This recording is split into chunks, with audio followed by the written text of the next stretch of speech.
గౌరవనీయులు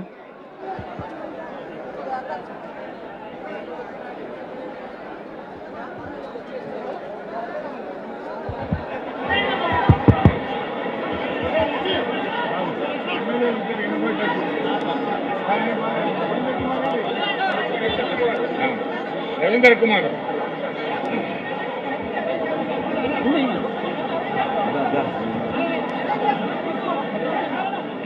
కూర్చుంటే బాగుంటుందా? జాగా లేదా?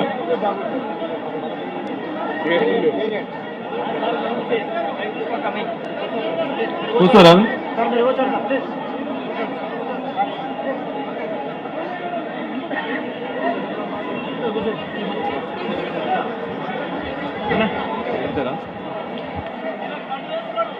గౌరవనీయులు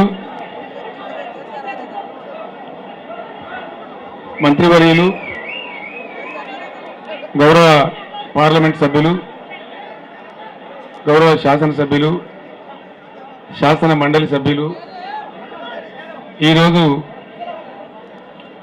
టీఆర్ఎస్ పార్టీలోకి చేరడానికి వచ్చిన మిత్రులు, పెద్దపల్లి మాజీ ఎంపీ వివేక్ గారు, మాజీ మంత్రివర్యులు వినోద్ గారు, గౌరవ శాసనసభ్యులు భాస్కర్రావు గారు, గౌరవ శాసనసభ్యులు రవీంద్ర కుమార్ గారు, మిత్రులు నరసింహరావు గారు, మా మాజీ మిత్రుడు మాజీ టీఆర్ఎస్ ఫౌండర్ మెంబర్ విజయసింహారెడ్డి గారు, కాంగ్రెస్ పార్టీ నాయకులు దామోదర్ గారు, ఈ నాయకులందరితో పాటు ఇచ్చేసినటువంటి గౌరవ జడ్పీటీసీలు, ఎంపీపీలు, మున్సిపల్ చైర్మన్లు, మున్సిపల్ కౌన్సిలర్లు, సర్పంచులు, ఎంపీటీసీలు, ఇతర స్థాయి కార్యకర్తలు అందరికీ కూడా పేరు పేరున నేను హృదయపూర్వకమైన స్వాగతం, సుస్వాగతం తెలియజేస్తా ఉన్నాను.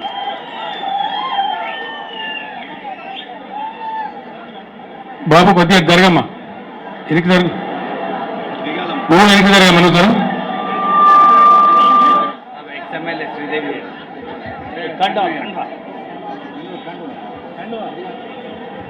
MPP Peddavoora sir?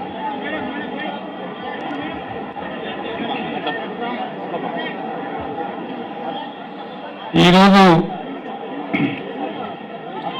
గతంలో ఎప్పుడు కూడా నేను చెప్పినటువంటి కొన్ని విషయాలు ఈ సందర్భంగా మీతో మనవి చేయాలని చెప్పి నేను భావిస్తా ఉన్నాను. 2001లో బాబు మీరు అయిపోయింది కదా, అడవుడు తగ్గిస్తే మంచిది, డిస్టర్బ్ చేయక. తెలంగాణ రాష్ట్రం కావాలని చెప్పి తెలంగాణ ఉద్యమం ప్రారంభమైంది. మీ అందరు కూడా దానికి సాక్షులుగా ఉన్నారు. ఆ విషయం మీకు తెలియంది కాదు. పిడికెడు మందితోని ప్రారంభమైన ఉద్యమం ఎన్నో అవమానాలు ఎదుర్కొన్నది, ఎన్నో ఆటుపోట్లు ఎదుర్కొన్నది, ఎన్నో వెటకారాలు ఎదుర్కొన్నది, అనేకమైనటువంటి అవరోధాలు, అనేకమైనటువంటి ఇబ్బందులు, పోలీసులు, జైళ్ళు, నిరాహార దీక్షలు, ఇవన్నీ కూడా జరిగినాయి 14 సంవత్సరాల పాటు. 14 సంవత్సరాలు ఉద్యమం జరిగిన సందర్భంలో రోషయ్య గారు ముఖ్యమంత్రిగా ఉన్నప్పుడు హైదరాబాద్లో తెలంగాణ బిడ్డలకు 4th క్లాస్ ఎంప్లాయ్మెంట్ కూడా దొరకకుండా 14Fను మార్చితే నేను ఆమరణ దీక్షకు పోవడం జరిగింది. ఆ సందర్భంగా తెలంగాణ ప్రకటన వచ్చింది, అందరం సంతోషించినాం.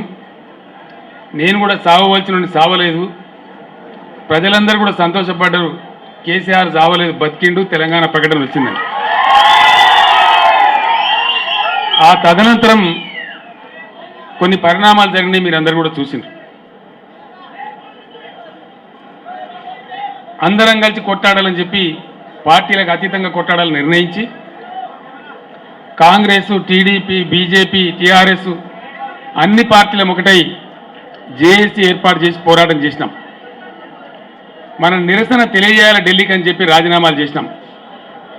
జగదీష్ 20 స్టార్ రాజీనామాలు చేయాలి మూకుముడిగా నిర్ణయం జరిగింది. ఒక్క టీఆర్ఎస్ ఎమ్మెల్యేలే రాజీనామాలు చేసింది తప్ప ఒక్క కాంగ్రెస్ ఎమ్మెల్యే చేయలే, ఒక్క టీడీపీ ఎమ్మెల్యే కూడా చేయలే. బీజేపీకి 2 ఎమ్మెల్యేలు ఉంటే ఒక ఎమ్మెల్యే చేసిండు, ఇంకొక ఎమ్మెల్యే పారిపోయిండు. నేను చెప్పేది స్టోరీ కాదు, నేను చెప్పేది జరిగిన చరిత్ర. సరే మేము చేసినాం, మళ్ళా మా మీద పోటీలకు వచ్చినారు. ఆ రోజు రాజీనామాలు చేయక పారిపోవడమే కాదు, వీళ్ళు తెలంగాణ కోసం రాజీనామా చేసిండ్రు కదా, ఇది ఉద్యమం కదా, పవిత్రమైంది కదా అని ఆలోచన లేకుండా ఇవే పార్టీలు మళ్ళీ మా మీద పోటీకి వచ్చినాయి. సరే మీరు ప్రజలందరూ కలిసి గెలిపించినారు, సంతోషం, గెలిచినాం. ఆ తర్వాత కూడా ఎన్నో ఆటంకాలు, ఎన్నో ఒడిదుడుకులు, ఎన్నో ఒత్తిళ్లు, వీటన్నిటి మధ్య చివరికి తెలంగాణ రాష్ట్రం వచ్చింది. రాష్ట్రం వచ్చిన తర్వాత అనేక చర్చలు జరిగి టీఆర్ఎస్ ఒంటరిగా ఎలక్షన్లకు పోటీ పోయింది. 63 స్థానాలతో గెలిచి వచ్చినాం. తెలంగాణ ప్రజలు టీఆర్ఎస్ పార్టీని ఏ పార్టీతో కూడా పొత్తు లేకుండా ఏకపక్షంగా ప్రభుత్వాన్ని గెలిపించినారు. 63 స్థానాలు గెలిచింది టీఆర్ఎస్. ఇంకొక 14 సీట్లలో 500, 300, 600 చొప్పున 1000 ఓట్ల లోపే 14 స్థానాలలో సీట్లు పోయినాయి. ఇది వాస్తవంగా నాటికి ఏర్పడ్డ పరిస్థితి. ఇక్కడనే మీకు ఒక మాట నేను చెప్పాలి, చాలా ముఖ్యమైన విషయం. మళ్ళా కుట్రలు మొదలైనవి ఢిల్లీలో, ఇక్కడ మొదలైనవి. మీరందరూ ఒకసారి జ్ఞాపకం చేసుకుంటే మీకు జ్ఞాపకం వస్తుంది. చంద్రబాబు నాయుడు మాట్లాడిండు. ఏం మాట్లాడతాడు? బెర్లిన్ గోడ కూలగొట్టే జర్మనీ లేకమైనవి, మళ్ళా ఆంధ్ర తెలంగాణ ఏకం చేస్తాం, తెలుగు జాతి అని పేరు పెట్టి మళ్ళీ కుట్రలు చేసినారు. బట్టి విక్రమార్క అని ఇప్పుడు కాంగ్రెస్ పార్టీకి ఒక ఆయన వర్కింగ్ ప్రెసిడెంట్గా ఉంటాడు. అప్పుడు ఆయన పేపర్లు తీసి మీరు చూడండి. టీఆర్ఎస్ గవర్నమెంట్ వచ్చిన కొత్తలో ఈ గవర్నమెంట్ ఎల్లుండే పడిపోతుంది, ఈ గవర్నమెంట్ అవతల ఎల్లుండే పడిపోతుంది అనే మాట మాట్లాడినారు. ఈ విషయం నేను ఇంకా చీఫ్ మినిస్టర్ ప్రమాణ స్వీకారం తీసుకోక ముందే ఈ కుట్రలు. సరే నేను సీఎం డిజిగ్నేట్గా ఉన్నా కాబట్టి ఇంటెలిజెన్స్ పోలీసులు నాకు చెప్తా ఉన్నారు సమాచారం ఎప్పటికప్పుడు. ఆ తర్వాత తెలిసిన వ్యక్తి ఆల్ ఇండియా ఎంఐఎం పార్టీ అధ్యక్షుడు మిత్రుడు అసదుద్దీన్ ఓవైసీ. అసదుద్దీన్ గారు నాకు టెలిఫోన్ చేసినారు. సార్ నేను మీతో అర్జెంటుగా మాట్లాడాలంటే ఇంటికి రమ్మంటే వచ్చినాడు. నేను అసదుద్దీన్ ఇద్దరం కూర్చున్నాం. ఏం సార్ నాకు ఇట్లా విషయం తెలుస్తూ ఉంది, అవసరం అనుకుంటే టీడీపీ తెలంగాణ కాంగ్రెస్ కూడా ఏకమై టీఆర్ఎస్ పార్టీని దించేసి గవర్నమెంట్ రాకుండా చేసి రాష్ట్రపతి పరిపాలన పెట్టేయాలి, మళ్ళీ తెలంగాణ పరిపాలన మన చేతులు పెట్టుకోవాలనేటువంటి కుట్ర జరుగుతున్నట్టు తెలుస్తూ ఉంది. ఇది ఏం అన్యాయం, ఎంత అన్యాయం, ఎక్కడి మాట ఇది? ఇన్ని సంవత్సరం రాష్ట్రాలు కాలేదు, ఇప్పుడు అయిన రాష్ట్రం బతకనియరా వీళ్ళు మనను, మీతో పాటు భుజం కలిపి నేనుంటా, మజ్లిస్ పార్టీ టీఆర్ఎస్ పార్టీకి మద్దతు ప్రకటిస్తుంది అని తెల్లారి వాళ్ళ హెడ్ ఆఫీస్ దారుసలాంలో ఆయన పార్టీ కార్యవర్గ సమావేశం పిలిచి తీర్మానం చేసి మద్దతు ప్రకటించాడు. అంటే మొట్టమొదలు తెలంగాణ రాష్ట్రం ఏర్పడద్దు, ఒకవేళ ఏర్పడితే దాన్ని బతకనీయద్దు. ఈ కుట్రలో ఎవరు భాగస్వాములు? కేవలం రాజకీయ అధికారం కోసం అర్రులు రాసేటువంటి ఈరోజు మనం కనపడుతున్న అన్ని పార్టీలు కూడా కుట్రలో భాగస్వాములు. ఈరోజు కాంగ్రెస్ నాయకులు మాట్లాడుతూ ఉన్నారు,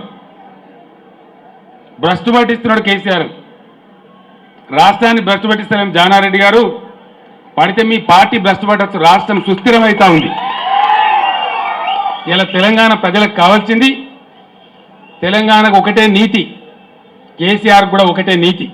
నేను కరాఖండిగా చెప్తా ఉన్నా, ఖచ్చితంగా తెలంగాణ రాష్ట్రం కావడం ఒక నీతి, అయిన తెలంగాణ తన కాళ్ళ మీద తాను నిలబడి రాజకీయ సుస్థిరత్వాన్ని, ఆర్థిక సుస్థిరత్వాన్ని సాధించి అద్భుతమైన ఆకుపచ్చ తెలంగాణ, బంగారు తెలంగాణ కావాలి. అదొకటే మా నీతి, వేరే నీతి మాకు లేదు. ఒక మాట్లాడుతున్న జానారెడ్డి గారు ఆనాడు వైఎస్ రాజశేఖర రెడ్డి ముఖ్యమంత్రిగా ఉన్నప్పుడు ఉద్యమం కోసం గెలిచినటువంటి 16 మంది ఎమ్మెల్యేలలో 10 మందిని రాజశేఖర రెడ్డి లాగేస్తే మీరందరూ అక్కడనే ఉన్నారు కదా, ఆయన సంకలనే కదా. మరి ఆనాడు లేని నీతి ఈరోజు ఎట్లా వస్తుంది? తెలంగాణ వచ్చిన తర్వాత ఎలక్షన్ పోయే ముందు టీఆర్ఎస్ ఎంపీగా ఉన్నటువంటి విజయశాంతి, టీఆర్ఎస్ ఎమ్మెల్యేగా ఉన్న మంచిర్యాల ఎమ్మెల్యే అరవింద్ రెడ్డిని ఏ నీతితో మీరు కలుపుకున్నారని నేను అడుగుతా ఉన్నా. అంటే మీరు చేస్తే సంసారం, ఇంకొకరు చేస్తే వ్యభిచారం. మీరు చేస్తే కరెక్టు, వేరే వాళ్ళు చేస్తే తప్పు. ఏం తెలంగాణకి ఇలా రాజకీయ స్థిరత్వం రావద్దా? నేను అనేక మంది చేరినప్పుడు అనేక సందర్భాలలో బల్ల గుద్ది చెప్పిన ఈరోజు కూడా చెప్తా ఉన్నా, మేము మొహమాటం కూడా పడదలుచుకోలేదు. కారణం ఏంటంటే ఖచ్చితంగా సమైక్యవాదుల కుట్ర నుంచి సాధించబడ్డ ఈ తెలంగాణ 100% మళ్ళా సమైక్యవాదుల కుట్రలకు బలి కావద్దు, వాళ్ళు చేసేటువంటి దుర్మార్గాలకు బలి కావద్దు.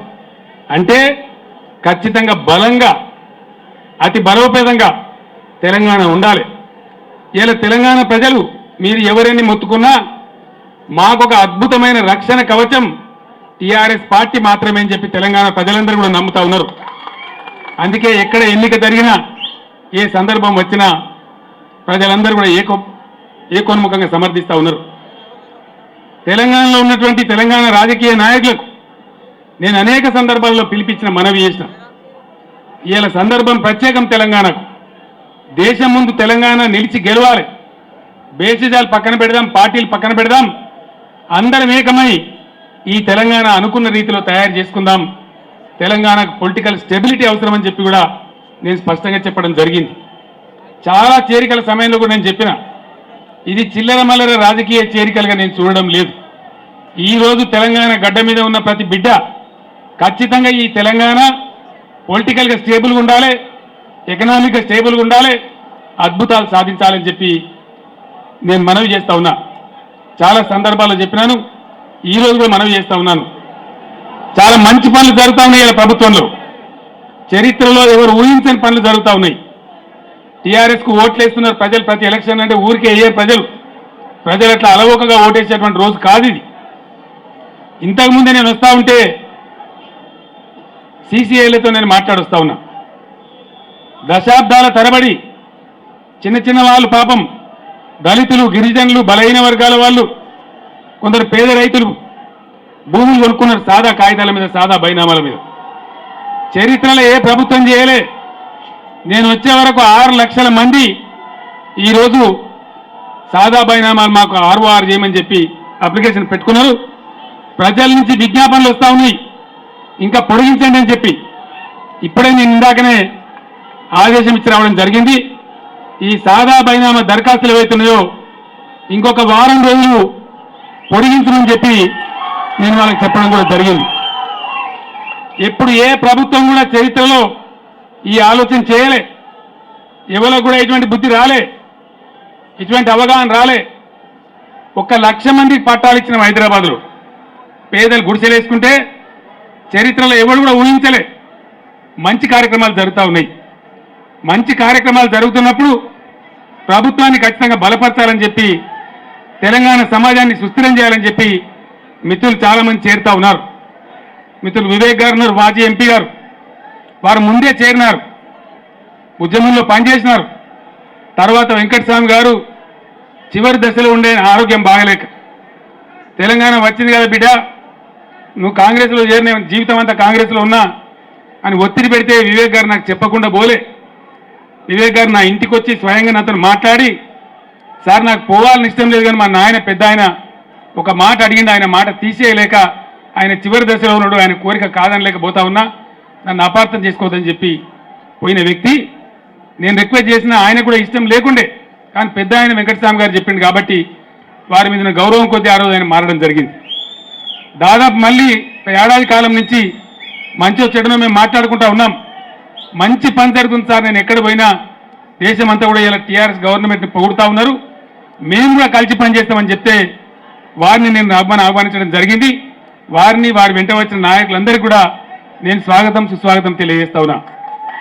ఇంకో మాట చెప్పాలి, చాలామందికి అపోహలు ఉన్నాయి, చాలామందికి అనుమానాలు కూడా ఉన్నాయి. మిత్రులు రవీంద్ర కుమార్ గారు దేవరకొండ ఎమ్మెల్యే ఒక్కటే ఒక మాట, నిజానికి రవీంద్ర కుమార్ గారు టీఆర్ఎస్లో చేరాలని నిర్ణయించుకొని వివేక్ గారి ఇంటికి పోయి అక్కడ ప్రెస్లో ప్రకటించేదాకా నాకు ఆయన కలవని కూడా కలవలేదు. ప్రెస్ కాన్ఫరెన్స్లో కూడా ఆయన మాట చెప్పడం జరిగింది. ఆయనంతలో ఆయన్నే ఒక నిర్ణయం చేసుకొని నేను చేరుతా అని చెప్పింది తప్ప నేను రమ్మని కూడా వారిని అడగలే. ఈ టైంలో నా దేవరకొండకు దిండి వస్తూ ఉంది, నా మంచినీళ్ళ సమస్య పోతూ ఉంది. మా జిల్లాలో దామరచర్ల భాస్కరరావు గారి కాన్స్టిట్యున్సీలో దామరచర్ల కేంద్రంలో భారతదేశంలో ఏ రాష్ట్ర ప్రభుత్వాన్ని లేనటువంటి యూఎంపీపీ అల్ట్రా మెగా పవర్ ప్లాంట్ అక్కడ వస్తూ ఉంది. కాబట్టి నేను చేరాలని చెప్పి నిర్ణయించుకొని తనకు తానే రవీంద్ర కుమార్ గారు నిర్ణయం తీసుకున్నారు. మిత్రులు భాస్కరరావు గారు అనేక సందర్భాల్లో నన్ను కలిసి సంవత్సరంన్నర క్రితం నుంచే చెప్తా ఉన్నారు, కేసీఆర్ గారు పరిపాలన బాగుంది, నేను మీ మనిషినే, మొత్తం తెలంగాణ బాగుపడాలి, ఏ టైంకైనా సరే మీరు రమ్మంటే నేను చేరుతా, పెద్ద ఇష్యూ కాదని చెప్పి ఒక సంవత్సరంన్నర నుంచి వారు కూడా చెప్తా ఉన్నారు. ఈ ప్రకారంగా చేరే మిత్రులు ఎవరైతే ఉన్నారో వీళ్ళందరూ కూడా అమూల్యమైన కూడా మాట్లాడతాడు, కేసీఆర్ కొనేసిన కూడా మాట్లాడతాడు. నాకు కనీసం కలవలే రవీంద్ర కుమార్. ఆయన వివేకింత మీటింగ్ పెట్టిన తర్వాత వచ్చి నాకు కలిసినాడు. ఆయన వాస్తవం ఈ విధంగా ఉంటే రకరకాలుగా మాట్లాడుతూ ఉన్నారు. మిత్రులు సుఖేందర్ రెడ్డి గారు చాలా సీనియర్ నాయకులు. సుఖేందర్ రెడ్డి గారికి మేమిద్దరం కూడా బాగా సన్నిహిత మిత్రులం, ఆప్త మిత్రులం.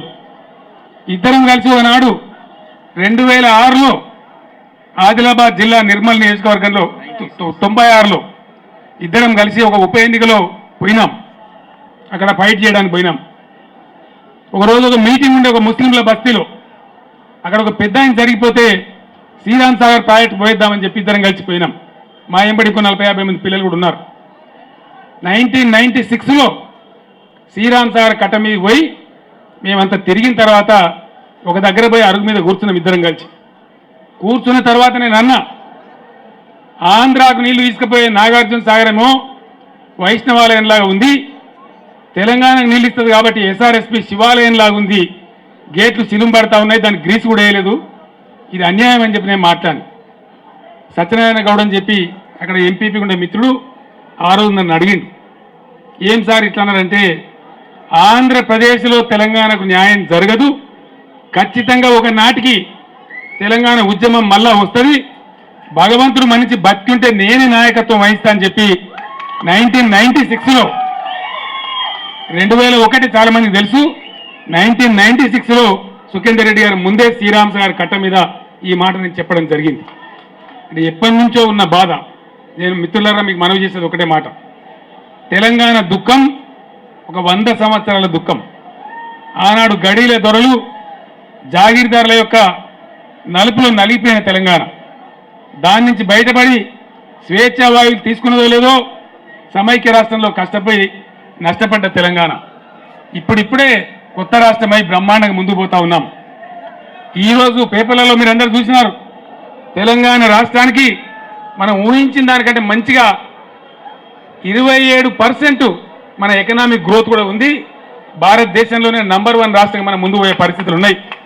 రాబోయే రోజులలో ఒక్కొక్క పేద కుటుంబాన్ని తట్టి లేపి 100కు 100% పేదరికం నిర్మూలన చేయడానికి మనకు సంపూర్ణంగా ఆర్థిక వనరులు కూడా పుష్కలంగా ఉన్నాయి. ఈరోజు మిత్రులందరి యొక్క కలయిక వల్ల అద్భుతమైన రాజకీయ స్థిరత్వం కూడా తెలంగాణ రాష్ట్రానికి వచ్చింది. మనకు ఆర్థిక సౌష్ఠవం ఉంది, రాజకీయ స్థిరత్వం ఉంది, పనిచేసే తత్వం ఉంది, కష్టపడే ప్రజలు ఉన్నాం. బ్రహ్మాండంగా 1 కోటి ఎకరాలకు నీళ్లు తెచ్చుకొని అద్భుతంగా తెలంగాణను తయారు చేసుకుందామని మనవి చేస్తూ ఈరోజు చేరిన మిత్రులు అన్నైతే కాళేశ్వరం నీళ్లు వస్తాయి, డిండి నీళ్లు వస్తాయి, పాలమూరు ఎత్తిపోతల పథకం అవుతుంది. 2019 నాటి లోపలనే చాలా వరకు నీళ్లు వస్తాయి, కానీ కొన్ని పనులు మిగిలి ఉంటాయి.